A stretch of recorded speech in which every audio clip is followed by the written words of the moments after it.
À quoi ça sert? Ça veut dire quoi ça? Pourquoi c'est comme ça? C'est où? C'est qui lui? Un jour, une question. Comment se déplacer sans polluer?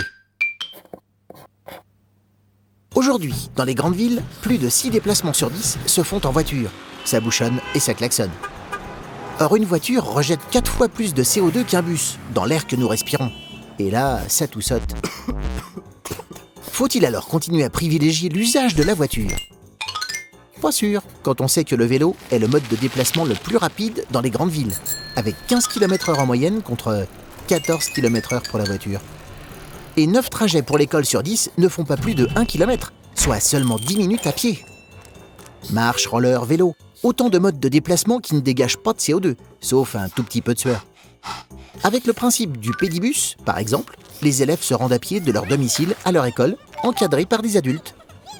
De plus en plus de villes installent des stations vélo payantes. Des milliers de vélos sont mis à disposition des citadins. À Paris, ces stations vélo proposent même des bicyclettes adaptées à la taille des 2-8 ans. Pour des trajets plus longs, les voitures électriques sont une option moins polluante. Certaines pourront même être rechargées par panneaux solaires. Dans les zones isolées, on peut même faire venir un minibus en bas de chez soi pour le prix d'un ticket. C'est le transport à la demande. Sinon, embarquer des passagers en covoiturage plutôt que d'utiliser chacun sa voiture permet de limiter ses émissions de CO2. Et dernière idée en date pour moins polluer, l'autopartage, qui consiste à louer sa voiture à d'autres conducteurs quand on n'en a pas besoin.